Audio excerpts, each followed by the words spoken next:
because I think I'm that's what sorry. I I'm think. sorry. I'm not. No, no, listen, you're being honest with your responses, and I appreciate that. There's nothing wrong with anything that you're saying. Because when I was thinking about this, since I got the question, I was thinking I grew up with a lot of patriotism growing up in England, and England's finest hour, and Churchill, and Second World War, and all of that. It was prior to the Marxist massive sky dump on the supposed evils of colonialism and so on. But there was a lot of.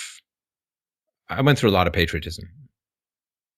I knew all the components and why of the British flag and all that, and the contribution of Great Britain and specifically England to world culture and civilization was relatively undisputed when I was growing up.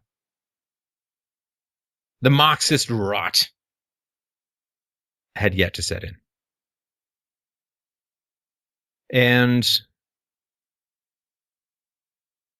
I think what I was starving for a lot of my childhood was heroism, courage, nobility, larger than life, bestride the world like a colossus, great souls.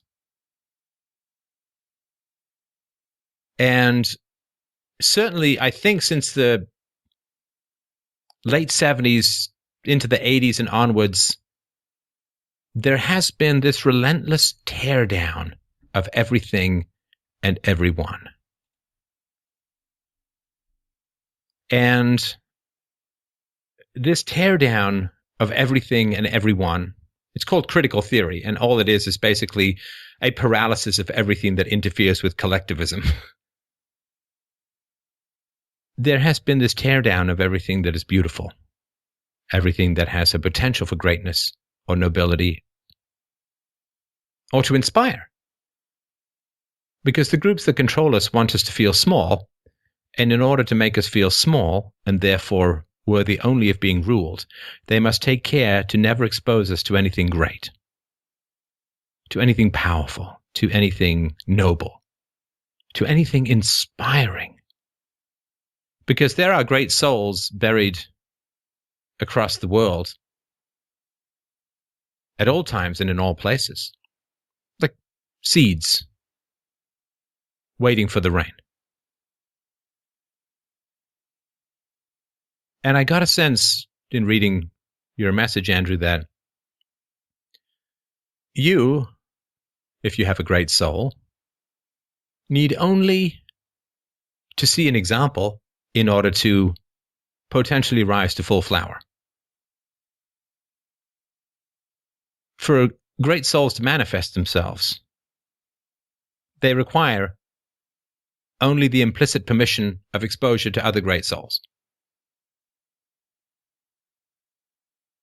And the constant division of humanity from anything which might inspire it is how people are reduced to compliance, to nothingness, to helplessness, to victimhood. Victimhood! They stole the treasure of our historical heroes and gave us back the sick nothingness of victimhood. All who were great were bastards. All who were tiny were Brechtian semi-heroes. And they gave us nothing back and stole from us everything. Everything that was great. Everything that was great in our lives was taken away. Was everything that was told to us that was great always true? No. But it doesn't matter whether it was always true. It doesn't matter whether it was always accurate, because there is no such thing as perfect truth and perfect accuracy in human history. What matters is the essence of the story. What matters is the motivation of the myth. Because if you're motivated by myth, you can achieve real things in the real world.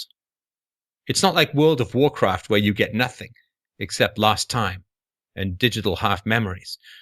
When you are motivated by a hero, you can achieve great things in the world. Think of all of the Christians who are motivated by the nobility, as they see it, of Jesus Christ, of his sacrifices, of his wisdom, of his courage, and who then go out to achieve great things in the world, who help people, set up charities.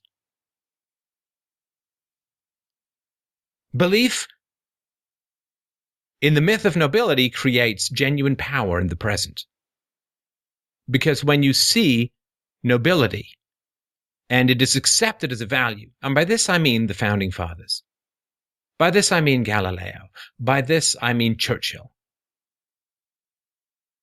by this I mean Shakespeare and his stories, by this I mean the potential for great souls to turn the tide of history and change the course of mankind's trajectory. Without the interference of great souls, human history is like a rock just bouncing down a hill, just following prejudice and inertia, decay, corruption. But if a strong enough soul stands, it cannot just stop the rock, it can move the mountain. And that example used to be provided to us, and I still had the fading remnants of that when I was a kid, which has helped fuel my goals and my ambitions in the here and now and into the future. Of course I wish to be a great soul. Of course I wish to change the course of human history. Why not? Because everyone says it's impossible. Everyone says it's impersonal forces, and everyone says that the great souls are deadly and dangerous and corrupt and vilified and vile. Unless those great souls are Marx or whoever serves the leftist collectivist narrative. But there are great souls in human history. There are men and women of great courage, of great integrity, of great ambition, and of truly spectacular achievements. And they have kept this precious light of civilization alight and handed it down across the generations, across the thousands of years. They flourished in Rome, they fled from Rome, they hid in the monasteries, they grew in the cities, they spread in the colleges and universities. They spread in the agricultural revolution, they spread and grew in the industrial revolution, they survived the wars, and now they have fled to the internet from academia in the same way that knowledge had to flee from the fall of Rome into the monasteries. It's the only place where it remains safe and rewarding to think aloud and in public, openly and passionately, with deep and abiding dedication.